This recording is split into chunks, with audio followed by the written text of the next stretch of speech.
Hola a todos, bienvenidos. Vamos a dar un repaso de los temas que competen al módulo de hematología. Lo primero que vamos a ver es el abordaje general de la anemia. Tomar en cuenta que de acuerdo a la OMS, esta se define como una concentración de hemoglobina en hombres menor a 13, una concentración de hemoglobina en mujeres menor a 12 y en embarazadas recordar que el punto de corte disminuye a 11, menor a 11 gramos sobre decilitro.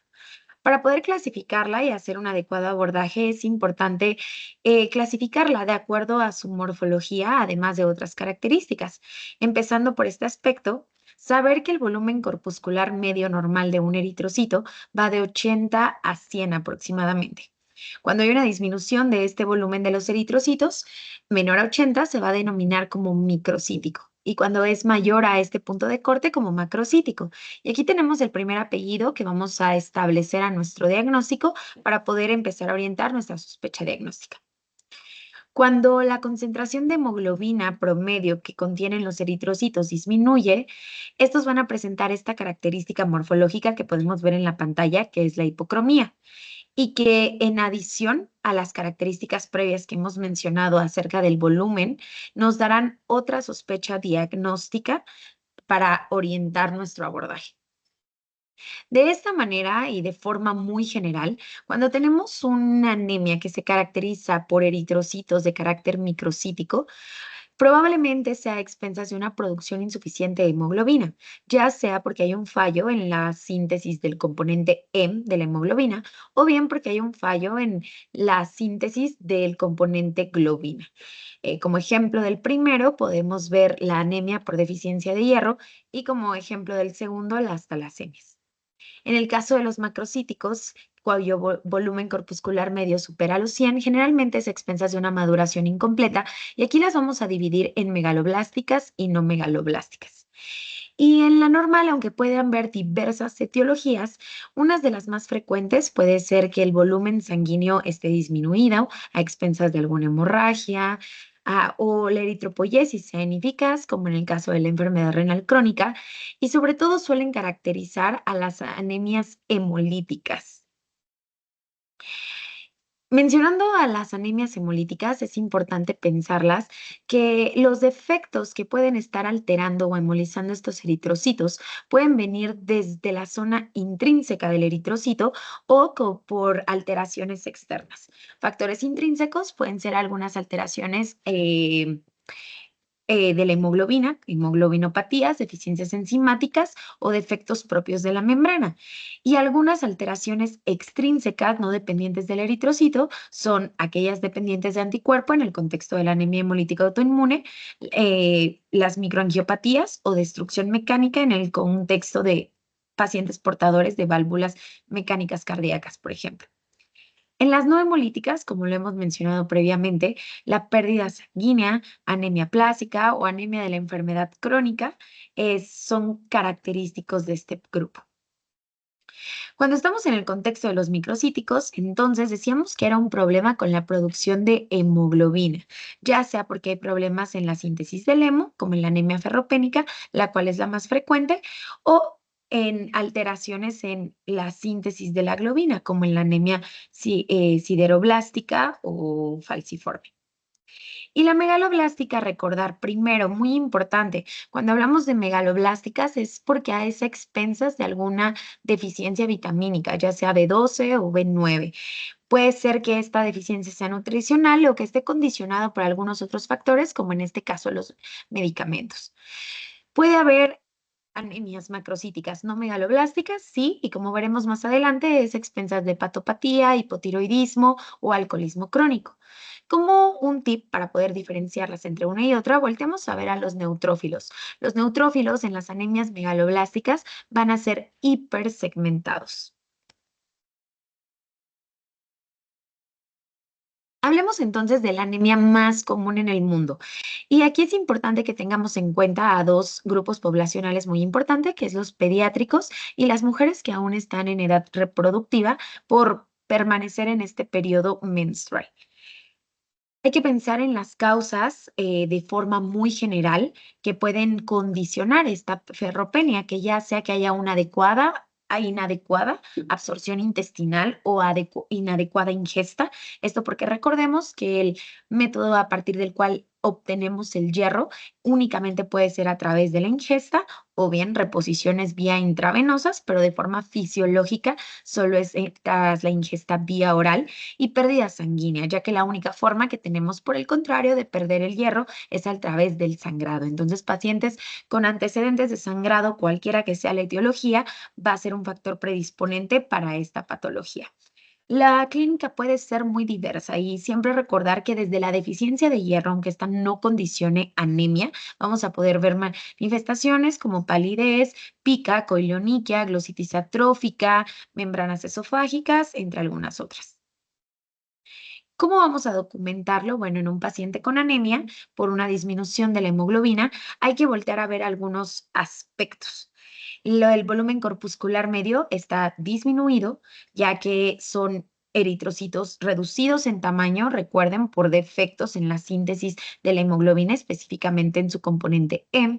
A menor disponibilidad de este componente de hemoglobina, la hemoglobina corpuscular media va a estar disminuida, lo que va a condicionar eritrocitos pequeños e hipocrómicos. El ancho de distribución eritrocitaria va a estar amplio porque esta microcitosis puede generar anisocitosis, que es la diferencia entre los eritrocitos que podemos ver en el frotis sanguíneo y los reticulocitos puede ser en el contexto de la deficiencia de hierro que estén disminuidos por una falta de reservas para compensar esta anemia. Sin embargo, una vez que sospechamos a partir de estos parámetros de una anemia microcítica hipocrómica que sea por deficiencia de hierro, que es la causa más común de anemia microhipo, debemos de complementar con un perfil de hierro, un estudio del estado de hierro. Y recordar que lo más importante para poder determinar una deficiencia de hierro es que se presente una disminución en la ferritina. ¿Cómo vamos a tratar a estos pacientes? Deben de ser tratados siempre que sea posible por vía oral, con hierro oral, 100 a 200 miligramos día. Muy importante recordar que con sal ferrosa, ya que esta es la que tiene una adecuada absorción intestinal. En pacientes que no tengan las condiciones para un tratamiento vía oral, optar por vía intravenosa, como en pacientes con diarrea crónica o enfermedad inflamatoria intestinal. Hay que mantener el tratamiento hasta la normalización de la ferritina sérica. No solamente debe de corregir la anemia, sino las reservas de hierro, que esto suele ser 3 a 6 meses posterior a la corrección de la hemoglobina. Datos importantes a recordar que el primer dato de respuesta que vamos a observar es que aumenta el porcentaje de reticulocitos. La normalización de la hemoglobina puede llegar a tomar a 2 meses y que las pacientes en el periodo de gestación siempre deben estar suplementadas con hierro. Un diferencial importante en anemia y que es la segunda causa en frecuencia es la enfermedad crónica. Esta surge por un contexto inflamatorio que va a condicionar aumento de interleucina 6 y sobre todo epsidina. Y recordemos que la epsidina bloqueaba a la ferroportina, que era la que permitía, uno, la absorción intestinal y dos, la liberación de las reservas intestinales en los macrófagos y en los hepatocitos de la ferritina. Esto va a condicionar que tengamos una deficiencia funcional de hierro, más no una deficiencia verdadera. Hay hierro, pero es imposible poder utilizarlo para la producción del hemo. De esta manera vamos a ver que los pacientes, cuando analicemos su perfil, se van a caracterizar por una disminución de hierro sérico, un aumento de la ferritina, porque hay ferritina en el cuerpo, incluso al ser un reactante de fase aguda va a estar elevado, pero la saturación de transferrina va a estar disminuida. El tratamiento en estos pacientes es el tratamiento de la enfermedad subyacente para controlar el estado proinflamatorio. En la anemia megaloblástica lo que sucede es que al haber menos eh, factores para poder producir adecuadamente el ADN, como en este caso son los componentes B12, B9, hay una disminución de la velocidad de la síntesis de ADN. Por eso hay una multiplicación celular lenta persistiendo el desarrollo citoplasmático. Esto es lo que de igual manera condiciona los tan característicos neutrófilos hipersegmentados. Estas anemias se caracterizan por ser macrocíticas, hay aumento de BCM, de HCM y deben de depender de alguna de estas dos causas, o la falta de B12 o la falta de folatos.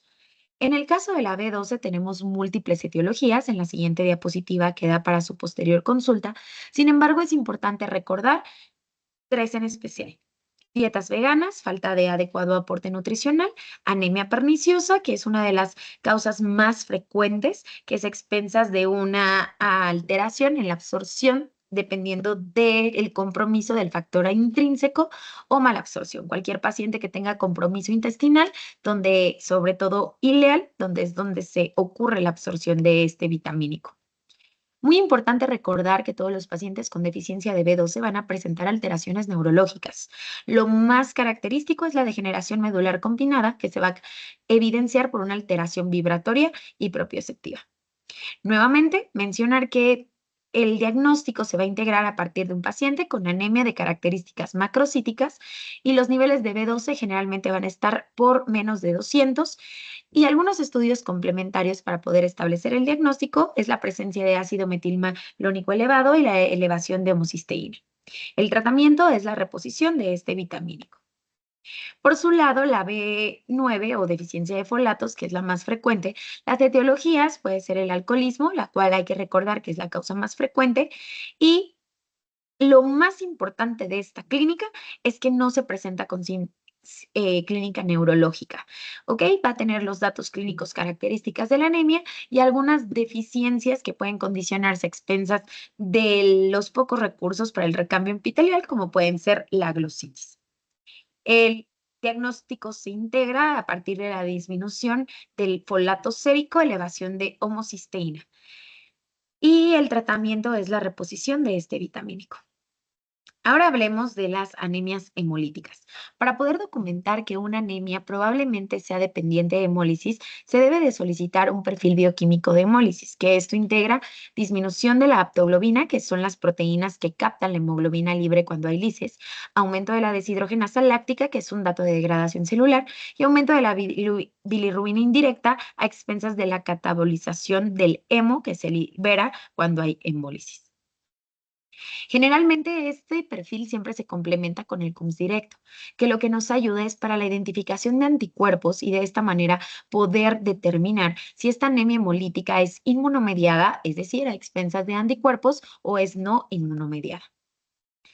Esto también nos va a propiciar, proporcionar información. Si, si ocurre este fenómeno a partir de los 22 grados centígrados, se determina que es una anemia por anticuerpos fríos. Y cuando ocurre a 37 grados centígrados es por anticuerpos calientes, la cual es la más frecuente. Y que generalmente la de anticuerpos calientes suele ser idiopática o primaria, y los pacientes pueden llegar a tener características como antecedentes de enfermedades neoplásicas, linfoproliferativos o enfermedades autoinmunes.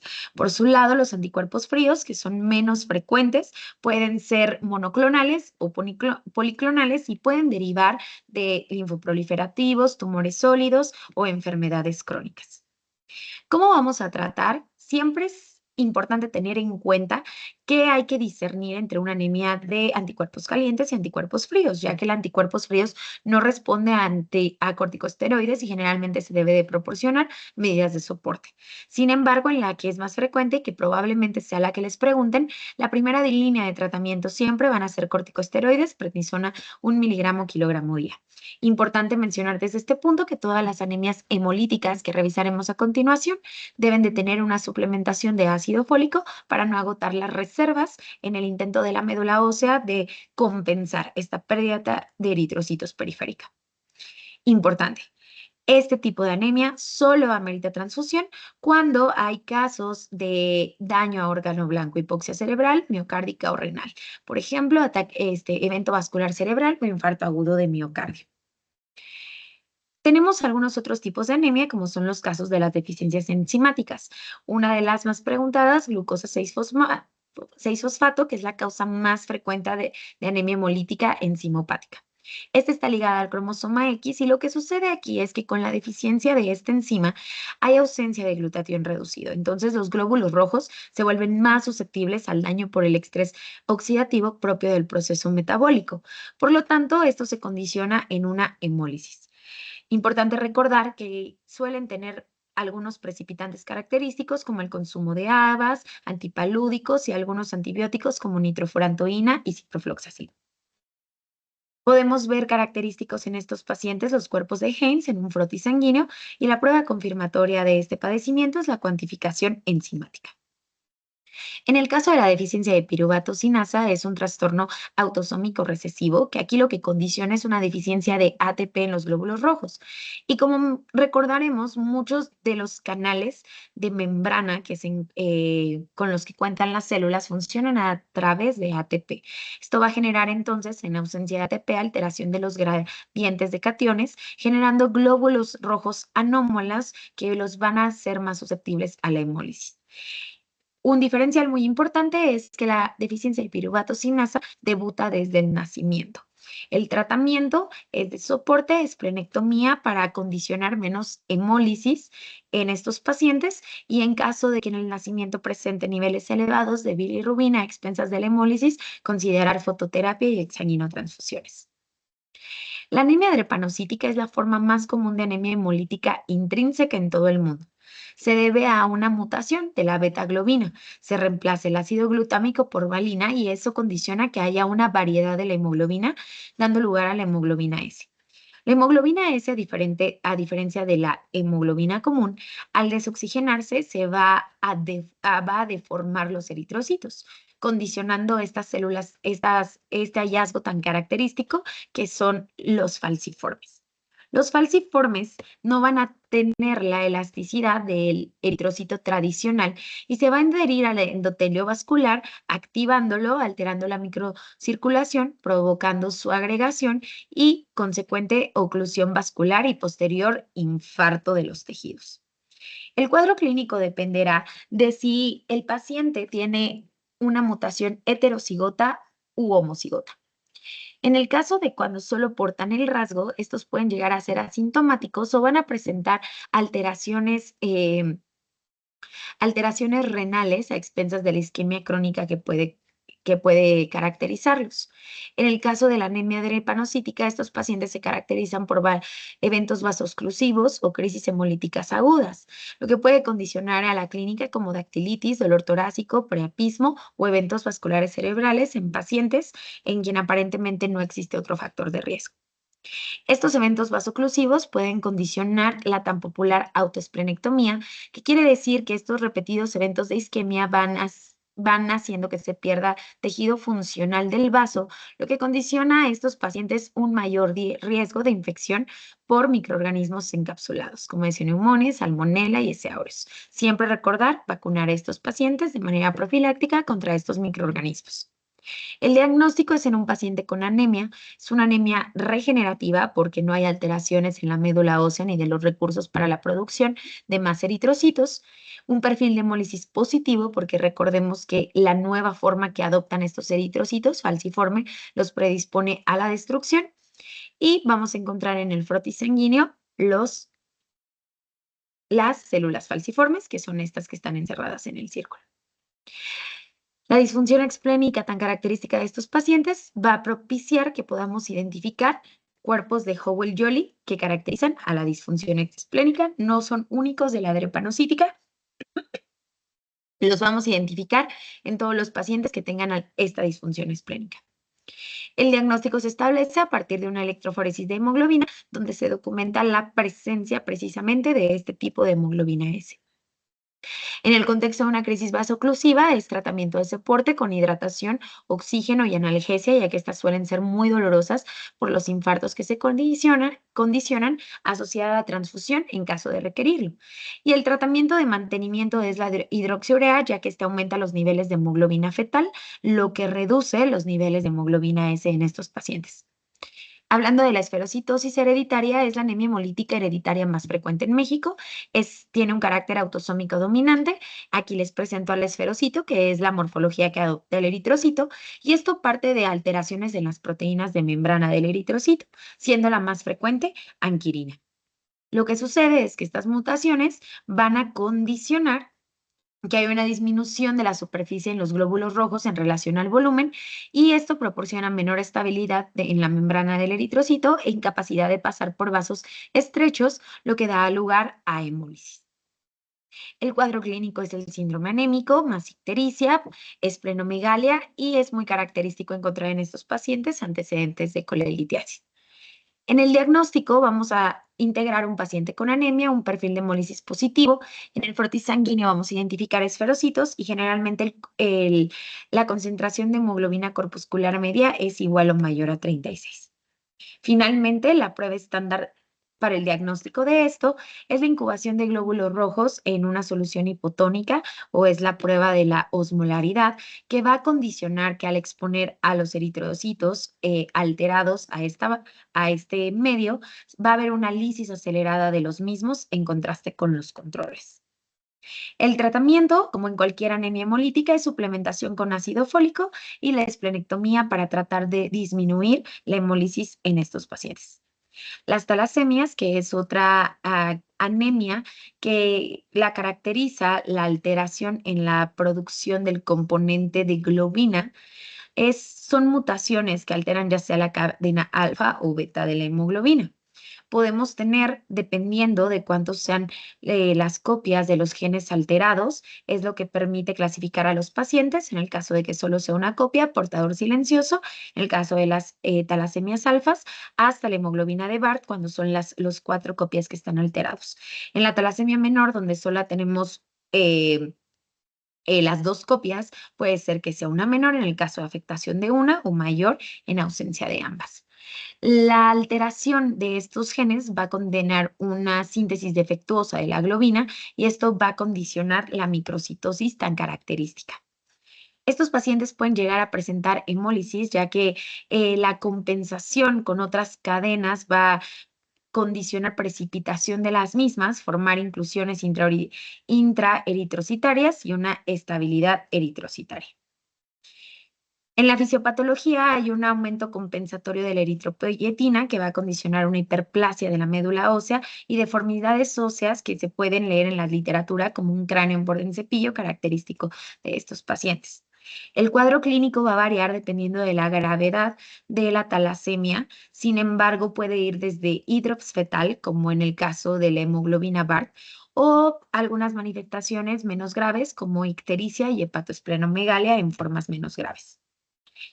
Es una anemia microcítica y procrómica, por lo tanto, el volumen corpuscular medio está disminuido, no hay alteración en el ADE, el perfil de hemólisis es positivo, el CUMS es negativo y el perfil de hierro es normal. Este último permitiéndonos diferenciarlo de la anemia por deficiencia de hierro, que es el otro diferencial de una anemia microcítica hipocrómica. El diagnóstico se establece caracterizando a la proteína hemoglobina y esto se hace mediante una electroforesis de proteínas.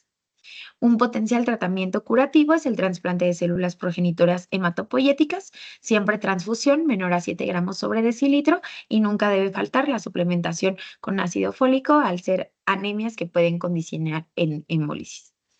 La anemia plástica es una pancitopenia que es causada por la insuficiencia de la médula ósea. Esto vamos a poder diagnosticarlo a partir de un aspirado de médula ósea, donde vamos a ver un aumento del porcentaje de grasa y una disminución de la celularidad. Siempre se va a clasificar de acuerdo al conteo de neutrófilos y plaquetas.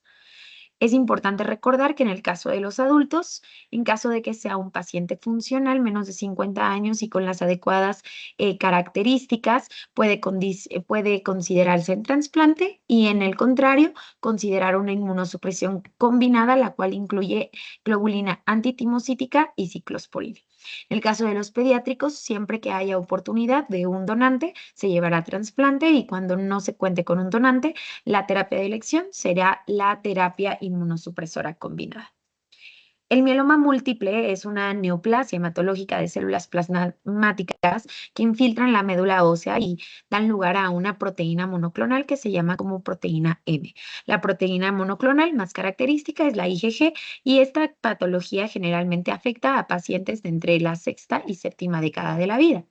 Tiene diversas manifestaciones clínicas, desde anemia, dolor óseo, afección renal con elevación de creatinina sérica y algo muy frecuente de ver en estos pacientes, la afección ósea por las lesiones líticas que llega a presentarse como a fracturas recurrentes o en sitios inusuales. Para el diagnóstico es muy importante recordar las manifestaciones clínicas que lo van a integrar: hipercalcemia, lesión renal, anemia y lesiones líticas, que en el contexto de una médula ósea con más de 10% de células plasmáticas monoclonales se podrá establecer el diagnóstico de mieloma múltiple.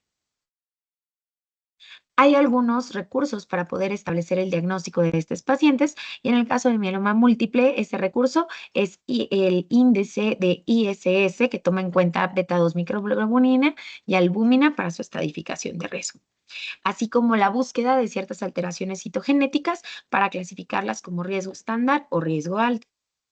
El tratamiento, de una manera simplificada, es que si son pacientes menores de 70 años y si sin comorbilidades, se puede dar esquemas con bortezomib, quimioterapia y esteroide para finalmente llevarlos a un trasplante de células progenitoras hematopoyéticas. Y en el caso de que sean mayores de 70 años o con poca funcionalidad, se opta por melphalan más inhibidores del proteasoma, bortezomib y prednisona, y posteriormente mantener una quimioterapia de mantenimiento. Recordar también que estos pacientes deben de tener un tratamiento a largo plazo con bifosfonatos. Ahora hablemos de los linfomas, que son neoplasias hematológicas que se desarrollan en el sistema linfático y que en su gran mayoría dependen de células B.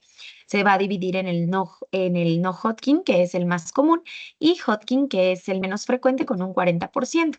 Siempre que hablemos de linfomas, una de las características clínicas más características es la presencia de linfadenopatías. Los factores de riesgo para ambos subtipos van desde inmunosupresión, enfermedades autoinmunes e infección por virus de Epstein-Barr, y generalmente tienen presentaciones bimodales. En el caso de Hodgkin, algo que hay que recordar es que aunque como en el no Hodgkin va a haber hepatoespleno y síntomas B, las linfadenopatías en este caso van a ser bien indoloras, pero también van a seguir un curso ordenado, una propagación continua, típicamente cervical, supraclavicular y o mediastinal. Algunas otras características son un patrón de fiebre, como fiebre de Epstein, que son periodos febriles hasta de 2 semanas, con remisión de otras 2 semanas y reaparición de la fiebre. Algunos otros pueden ser prurito o dolor de las adenopatías inducida por el alcohol. El diagnóstico es anatomopatológico. Tenemos que realizar una biopsia de ganglios excisional y posteriormente un PET para la estadificación. En el contexto del linfoma de Hodgkin, lo que vamos a buscar en este estudio anatomopatológico son las tan características células de Red-Sternberg. Una vez que hemos establecido esta parte del diagnóstico, vamos a clasificarlo. El clásico, que es el más frecuente hasta en un 95%, caracterizado por expresar CD30 y CD15, se va a dividir en esclerosis nodular, celularidad mixta, predominio linfocítico y depresión linfocítica. Se estadifica con Ann Arbor, y en la siguiente diapositiva podrán analizar cuáles son las características de cada estadio, yendo desde el primero, donde solo hay una afección de un grupo ganglionar supradiafragmático, en el dos grupos ganglionares, pero persisten supradiafragmáticos, en el 3 ya hay afección supra e infradiafragmática, y en el 4 hay una propagación diseminada. Además, se debe de incluir en la clasificación A y B, dependiendo si hay o no presencia de síntomas B, y la enfermedad de Pulky si hay una afección mediastinal significativa. Existen algunos factores de riesgo que se deben de considerar para la estadificación del pronóstico de acuerdo a IPS, que se encuentran en esta diapositiva.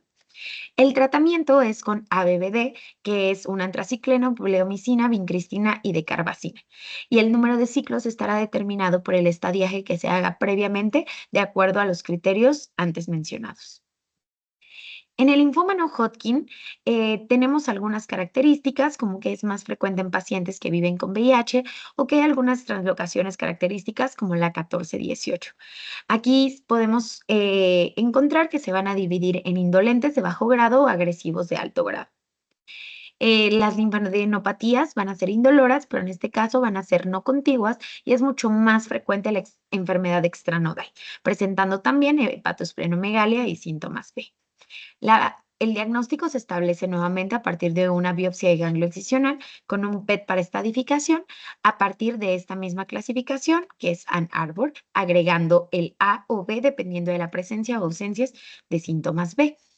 En el caso del pronóstico, en este tipo de linfoma utilizamos el índice pronóstico internacional o sus siglas IPI, como se conoce. El tratamiento es R-CHOP, que incluye rituximab, un anticuerpo monoclonal contra CD20, ciclofosfamida, doxorubicina, vincristina y prednisona.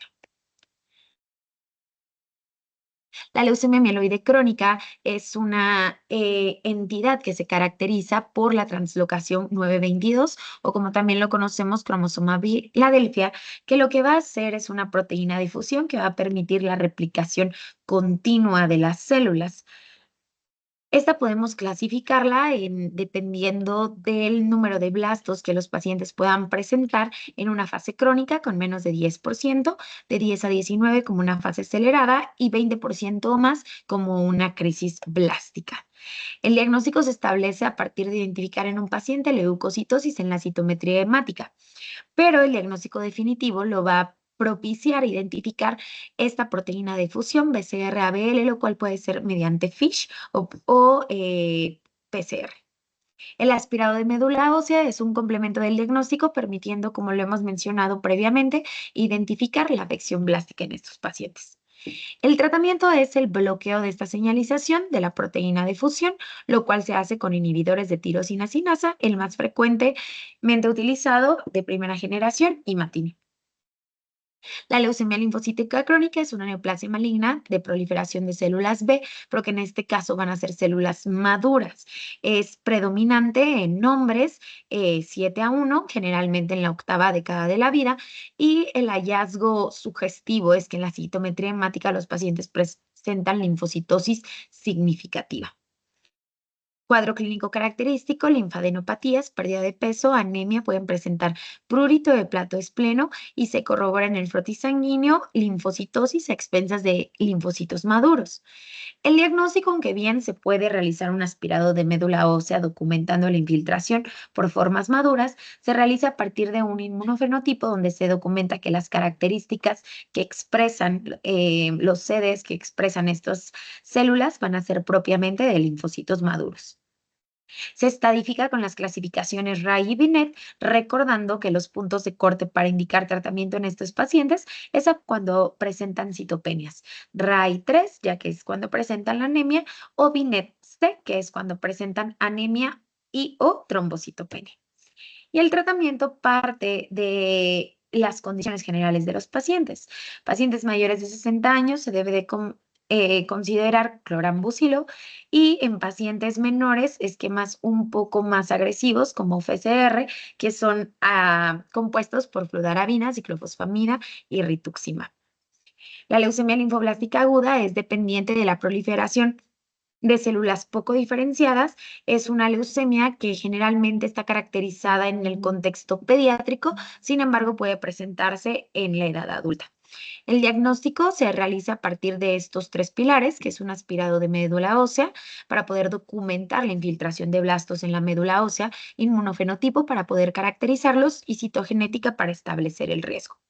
Lo que buscamos en la médula ósea, en el caso de la leucemia aguda linfoblástica, es la presencia de blastos. ¿Y cómo vamos a determinar que son blastos linfoides? Ya que estos presentan una cromatina poco condensada. La relación núcleo-citoplasma está perdida y los núcleos presentan estos nucleolos prominentes que podemos ver en las imágenes. Cuando hay presencia de estos blastos, pueden llegar a adquirir esta forma típica descrita en la literatura, que son en espejo de mano, y requerimos al menos la presencia de 30% o más para establecer el diagnóstico. Respecto al inmunofenotipo, que es identificar los CDs que expresan para poder caracterizarlo, cuando se trata de una LAL de tipo B, van a expresar algunos marcadores como CD10, CD19 y CD20. Y en el caso de las células T, CD2, CD4, CD5, 6, 7, 8 y 3. Esta es la clasificación de riesgo. Recordar que propician mayor riesgo para su clasificación como riesgo alto, la afección del sistema nervioso central, la leucemia de tipo T y translocaciones como 922.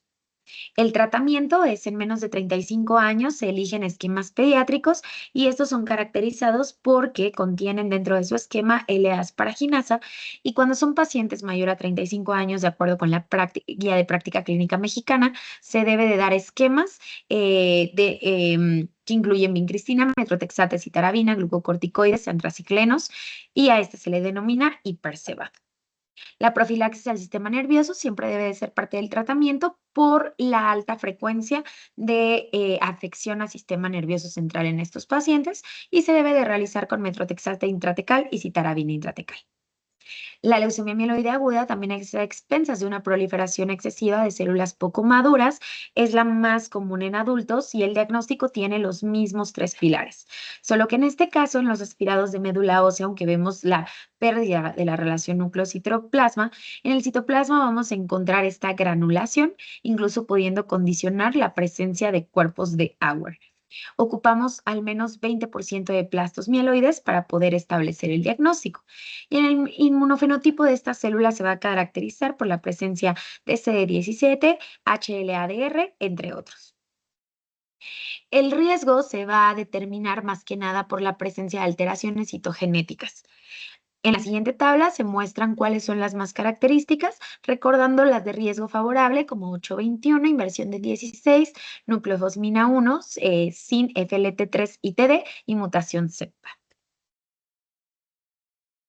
El esquema de tratamiento es inducirlos con 7+3, que consiste en citarabina más antraciclenos y consolidarlos bien. Si son de bajo riesgo, con dosis altas de citarabina, riesgo intermedio y alto, valorar trasplante de células progenitoras hematopoyéticas. La leucemia promielocítica aguda es un tipo de leucemia mieloide aguda, solo que las células no están totalmente indiferenciadas, sino que, como en el caso de la mieloide aguda, sino que sufrieron un detenimiento en algún punto de la diferenciación. Esto debido a una translocación, la cual es 15-17. Algo muy característico de estas leucemias es que suelen debutar con trastornos de la coagulación como hemorragia o coagulación intravascular diseminada. Se clasifican de acuerdo al conteo de plaquetas y leucocitos en riesgo bajo, intermedio y alto. Y el tratamiento que se debe dar en estos pacientes son tratamientos que induzcan la diferenciación de estos leucocitos detenidos en este proceso de diferenciación que se hace con base en ácido transretinoico y antraciclenos. Ahora hablemos de las trombocitopenias y el primer tema que vamos a abordar es la trombocitopenia inmune, el cual es un trastorno inmune donde se crean anticuerpos ante ciertos componentes de las plaquetas y van a condicionar una disminución de las plaquetas por debajo de 100.000 sin un desencadenante identificado. Por lo tanto, este diagnóstico es de exclusión. Es importante recordar que hay que clasificarlo de acuerdo a temporalidad. Cuando tiene una evolución menor a 3 meses es una TIP de diagnóstico reciente y cuando su evolución es mayor a 12 meses se considera una TIP crónica. El tratamiento, si el paciente cuenta con más de 30.000 plaquetas y está sintomático, es decir, sin ningún dato de sangrado, puede mantenerse en vigilancia en espera de la resolución del cuadro. Pero cuando tienen datos de sangrado, sin importar el número de plaquetas o menos de 30.000 plaquetas, aunque estén asintomáticos, esta es una clara indicación de tratamiento. ¿Cuál va a ser el tratamiento? La primera línea son los corticosteroides y el esquema de elección es dexametasona 40 miligramos por 4 días. Hay algunas otras alternativas en caso de falla el tratamiento, como el trombopac, rituximab, esplenectomía, cetoprina y danazol. La inmunoglobina es una línea de tratamiento que vamos a recurrir a ella siempre cuando haya una hemorragia que pone en riesgo la vida. La hemofilia es una enfermedad hemorrágica hereditaria y se caracteriza porque haya una deficiencia, ya sea funcional o cuantitativa, de los factores 8 o 9 de la coagulación. Cuando hay deficiencia de 8, se denomina hemofilia A, la cual es la más frecuente hasta en un 80%, y cuando hay deficiencia de 9, se denomina hemofilia B, la cual es menos frecuente. Esto es más común en hombres, ya que es un defecto recesivo ligado al cromosoma X. Esto va a condicionar que las deficiencias de estos factores impidan la contención de las hemorragias que se pueden presentar en el organismo, lo cual va a producir un sangrado de aparición tardía, espontáneo y excesivo.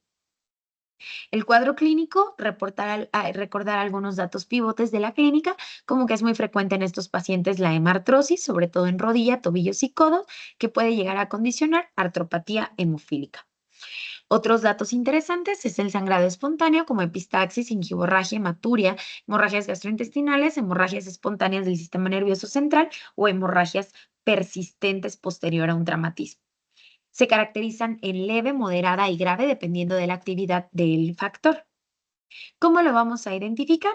El primer hallazgo que nos va a orientar es un tiempo de tromboplastina prolongado y que una vez que hacemos una prueba de mezclado o tiempos corregidos, que es agregar a esa muestra factores, ese tiempo de tromboplastina va a corregir.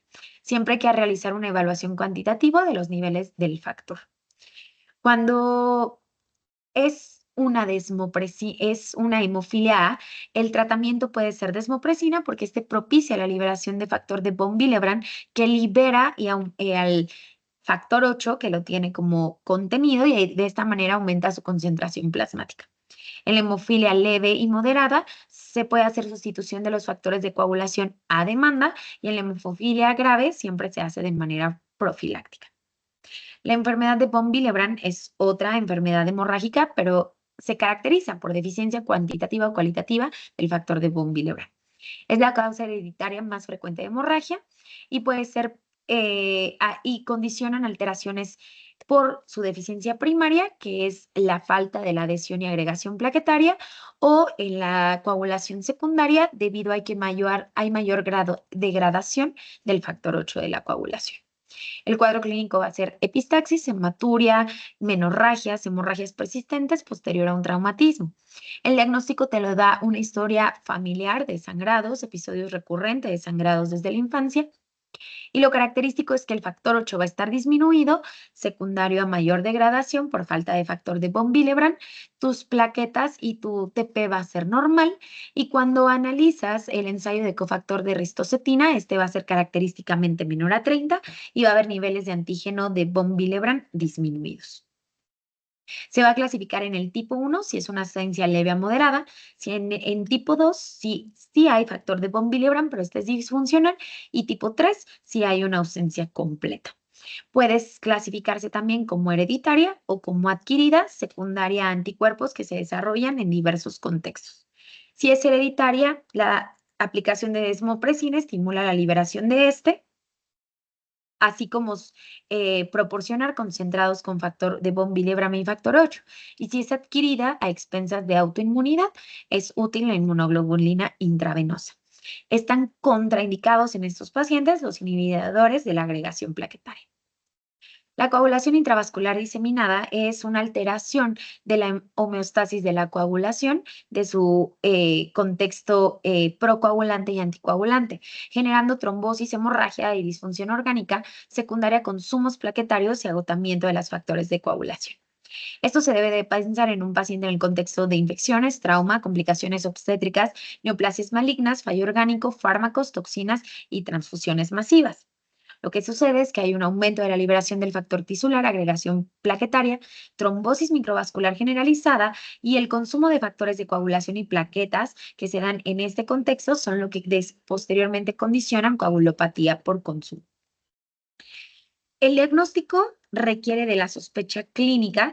Siempre se debe de considerar SID en el caso de los pacientes con los factores de riesgo previamente descritos que están en el contexto de un deterioro clínico y que cuando tomas un perfil de coagulación vas a ver prolongación de TTPA, TTP, disminución de fibrinógeno, aumento de dímero D y prolongación del tiempo de sangrado. En el frotis de sangre vas a poder documentar trombocitopenia, disminución del hematocrito, más o menos esquistocitos por la presencia de microangiopatía por la trombosis generalizada. El ICTH es una herramienta que nos ayuda a estimar la probabilidad de que los pacientes, una vez que establecemos esta sospecha diagnóstica, realmente estén presentando coagulación intravascular diseminada. 5 o más puntos te habla de una SID manifiesta y menos de 5 puntos una SID latente. El tratamiento es resolver el problema subyacente del paciente el problema de base. Sin embargo, el tratamiento de soporte es transfundir a los pacientes en el contexto de hemorragia activa o hemoglobina menor a 7, aferisis plaquetaria con plaquetas menos de 50 o menos de 50.000 o hemorragia activa, plasma fresca congelado siempre que haya prolongación de los tiempos 1.5 a veces el valor normal, crioprecipitados cuando el fibrinógeno cae por debajo de 150 y concentrados de complejo de protrombina si hay sangrado activo sin disponibilidad de plasmas frescos congelados. Esto ha sido todo en el repaso de hematología. Espero sea de utilidad y mucho éxito en su examen.